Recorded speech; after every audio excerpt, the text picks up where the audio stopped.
kind of stopped. I heard a guy screaming. And when I looked over, there was this guy that was on fire. So I kind of like ran over, and I tried to like put the fire out on him. And he was like screaming, and I just see something go into the building, but everything happened so fast I wasn't quite sure what I was looking at. My God, it's right in the middle of the building. This one into the east tower. Yes, right in the middle of the building.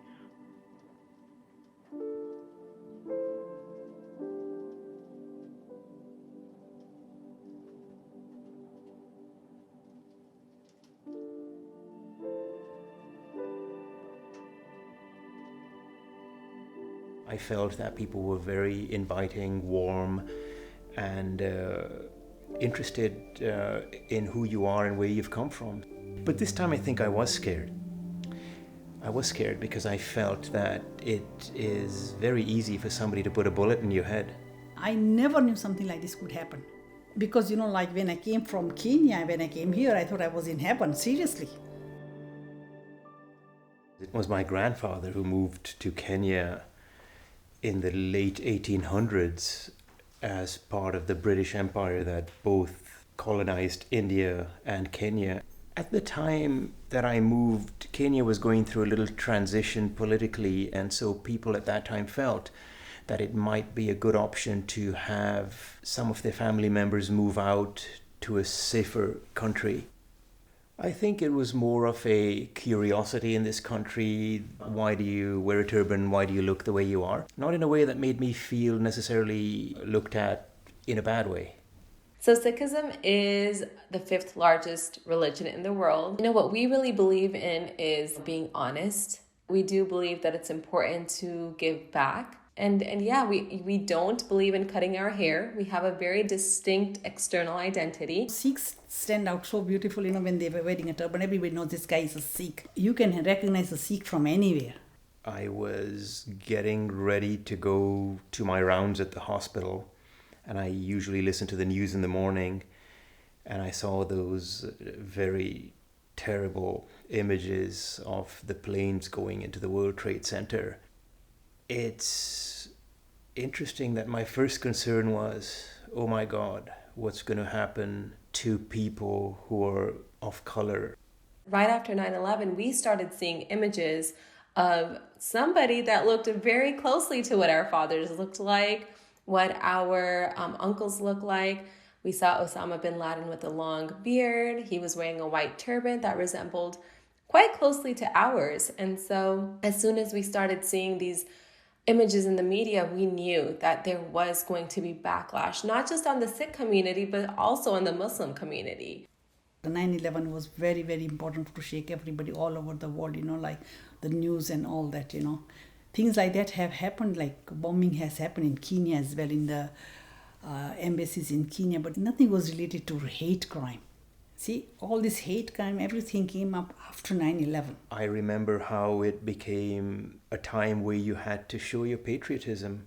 People had flags on their cars, hanging from the windows. And it was an attempt to show that I'm American, I'm a patriot. Look, I have a flag here, so please don't come and attack me. Don't graffiti my house. I'm as affected as you are.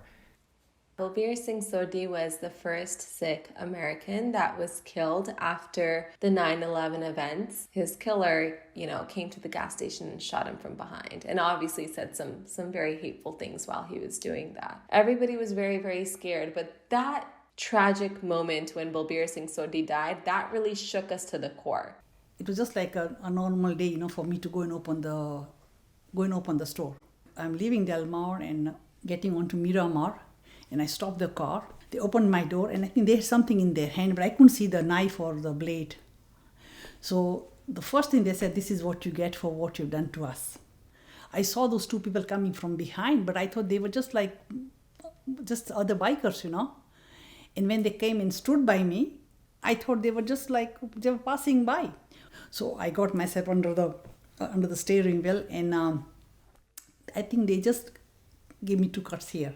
I went up to my video store, and I think there were 2 young boys. As soon as I stopped my car, they saw me bleeding. And everybody in India, the Indians, they call everybody Auntie Ji. Say, Auntie Ji, kya hua?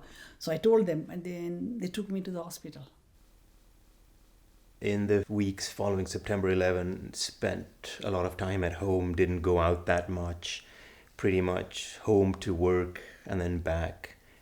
And I had a particularly bad experience once. I was at the traffic lights, and I had two very aggressive individuals make obscene gestures and point to my turban and actually, do this like a gun sign, I just couldn't take it anymore. And I got out of my car at the stoplights and said, okay, do it, let's see. There was so much heat, so much hate, so much anger, so much resentment, so much misunderstanding. So as pragmatic as my parents who live in Kenya are, they felt that I was not safe. And they started to urge me down the route of maybe I should stop wearing my turban for now. I must have gotten flowers from maybe 100 different people, like my old friends, some customers I knew, good wishes and blessings, that helped me so much. I personally think that, like so much other things have happened, like somebody like Balbir Singh's family, he died, he couldn't have come. For me, I was lucky enough to be back with my children and my family. People didn't recognize me that first day when I walked into the hospital. It was very painful. I was very self-conscious. And a lot of people didn't recognize me until I spoke and they saw my name badge and, wow, Bhupi, what happened to you? And, it still doesn't make me happy. And it left a scar in me that maybe we're not really free here. It took me many years to be able to look in the mirror and see, because I couldn't recognize the person in the mirror. This tragedy also forced the Sikh community to come together and also forced us out of our comfort zones, where we began doing interfaith work and teaching other people who Sikhs really are.